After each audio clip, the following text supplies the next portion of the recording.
उसकी जिंदगी परियों जैसी नहीं थी। चेहरे पर नूर और आंखों में उम्मीद की रोशनी थी, मगर हालात उसकी मुस्कान को निगल चुके थे। हर रोज एक नई कशमकश से भरा होता।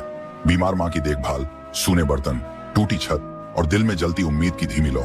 उसकी माँ फातिमा बीबी नेक दिल, मगर बीते 4 साल से बिस्तर की कैदी थी।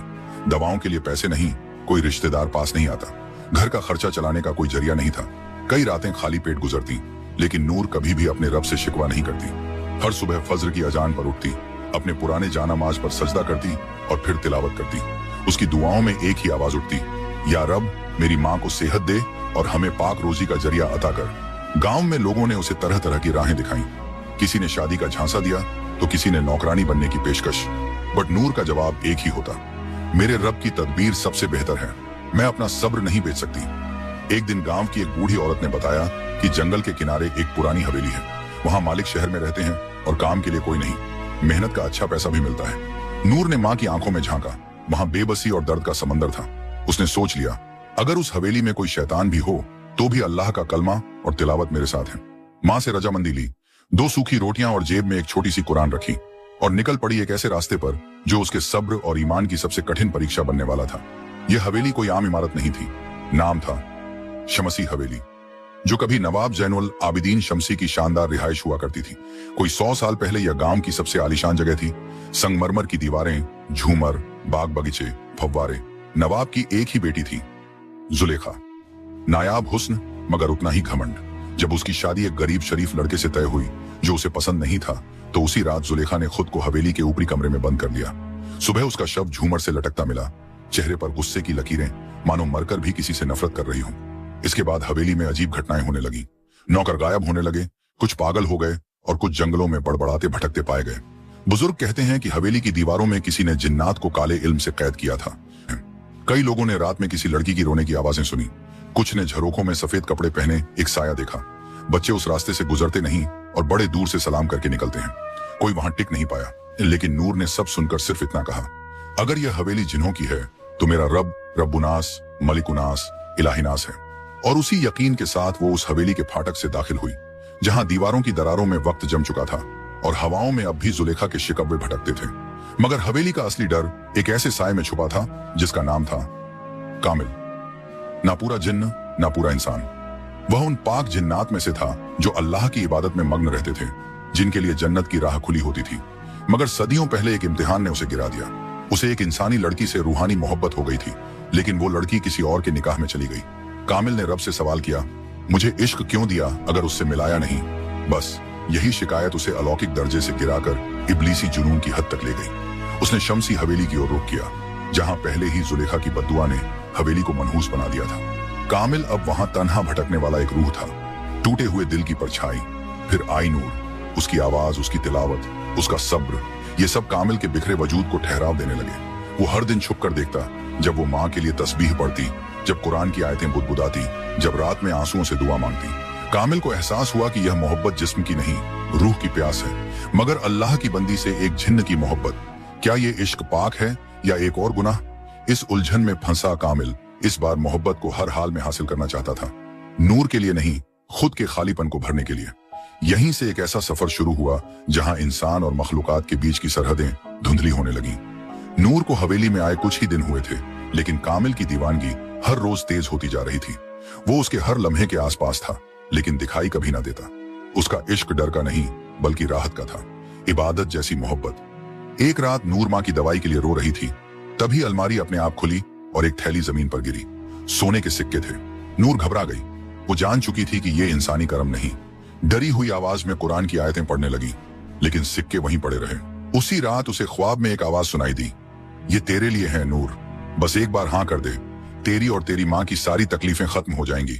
नूर की आंख खुली और उसने उसी पल सजदा किया, या रब, तू जो दे वो काफी है, मुझे किसी और की रहमत नहीं चाहिए। अगली सुबह हवेली की फिजा में एक अजीब सी मिठास घुली हुई थी, जैसे दीवारों में फूलों की खुशबू बस गई हो। नूर की आंख खुली तो बिस्तर पर रेशमी चादरें बिछी थीं, मेज पर ताजे गुलाब और पास ही माँ की सारी जरूरी दवाएं करीने से रखी हुई थी। ये सब देख नूर के रोंगटे खड़े हो गए। उसने एक पल भी इंतजार नहीं किया, सब कुछ समेट कर अलग रखा, फिर जानामाज बिछाया और सूरह बकरा की तिलावत शुरू कर दी। उसकी आवाज में सख्ती थी, मगर उसमें डर नहीं, सिर्फ अल्लाह की मोहब्बत और खुददारी थी। अगर यह सब किसी छुपे हुए मखलूक की तरफ से है, नूर ने ऊंची आवाज में कहा, तो सुन ले, मैं सिर्फ अल्लाह की बंदी हूं, किसी और की नहीं। यह पहली बार था जब किसी इंसान ने इतने ठहरे हुए सब्र और यकीन के साथ कामिल को ठुकराया। वह कांप गया, मगर नूर की तिलावत की ताकत ने उसे पीछे हटने पर मजबूर कर दिया। उस रात नूर ने मां के पैर सहलाते हुए रब से इल्तिजा की, ऐ मेरे मालिक, तू यतीमों का सहारा है, तू ही मेरा और मेरी मां का भी रब है। तू चाहे तो बिना किसी जिन्न या बंधे के हमारे सारे मसले हल कर सकता है। सुबह होते ही हवेली के दरवाजे पर दस्तक हुई। सामने खड़े थे गांव के बुजुर्ग और अजीम इंसान हाफिज इब्राहिम। बेटी, उन्होंने कहा, दिल में कुछ ऐसा महसूस हुआ जैसे किसी पाक रूह को मदद चाहिए और मुझे यहाँ खींच लाया गया। नूर की आंखें भर आईं। कामिल दीवारों के साए में ये सब देख रहा था। अब उसकी मोहब्बत को एक और दुश्मन मिल गया था, नूर का अल्लाह पर बेपनाह यकीन।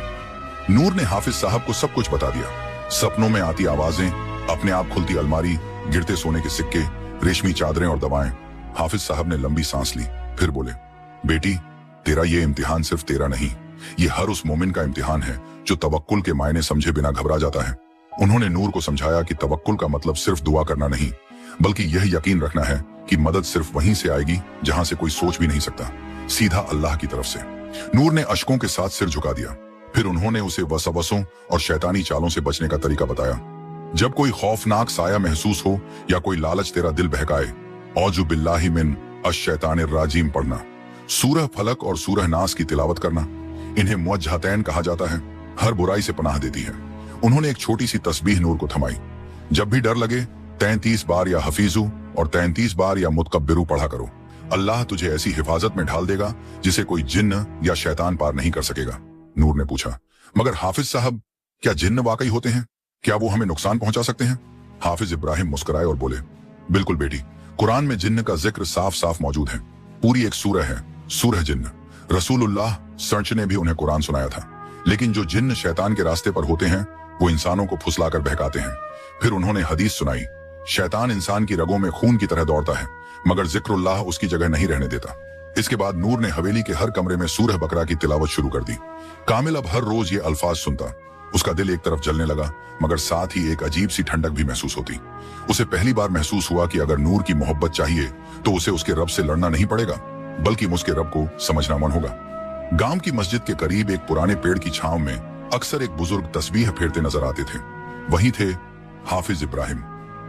उम्र 65 की, लेकिन आंखों में रोशनी और दिल में ऐसी ताकत जो नौजवानों को भी चौंका दे। गांव का हर शख्स उन्हें इज्जत से देखता था। बीमार हो, फातिहा पढ़वानी हो या किसी बच्ची की तालीम की बात, पहली आवाज उन्हीं तक जाती। एक रात तहज्जुद की नमाज में जब वो सजदे में थे, दिल में अजीब सी बेचैनी हुई। उन्हें यकीन हो गया कि किसी पाक रूह को मदद की सख्त जरूरत है। उन्होंने कुरान, कुछ रूहानी किताबें और पाक पानी की शीशी उठाई और बिना देर किए शमसी हवेली की ओर रवाना हो गए। नूर उन्हें देखकर चौंक गई। फिर उसने सब कुछ बताया। हाफिज साहब ने सिर पर हाथ रखते हुए कहा, बेटी, तू मोहब्बत और गुमराही के बीच खड़ी है, मगर याद रख, अल्लाह की मर्जी के सिवा कुछ नहीं होता। उन्होंने हवेली के हर कमरे में सूरह बकरा, आयतुल कुर्सी और सूरह जिन्न की तिलावत शुरू की। उन्होंने एक बोतल दी जिसमें 41 बार सूरह फातिहा और सूरह इखलास पढ़ी गई थी। इसे पूरे घर में छिड़क देना, उन्होंने कहा, और हर रात सूरह नास, सूरह फलक और आयतुल कुर्सी पढ़ना। ये आग को भी ठंडा कर देती है। कामिल दीवारों की आड़ में ये सब देख रहा था। पहली बार उसे एहसास हुआ कि वह कमजोर पड़ रहा है। ये कोई मामूली इंसान नहीं था, ये था एक रूहानी सिपाही जो सिर्फ शब्दों से नहीं बल्कि कुरान की रोशनी से लड़ रहा था। अब हाफिज इब्राहिम नूर की निगरानी कर रहे थे। वह उसे सिर्फ जिन्न से नहीं बल्कि हर उस सोच और कदम से बचाना चाहते थे जो उसे अल्लाह से दूर ले जा सकता था।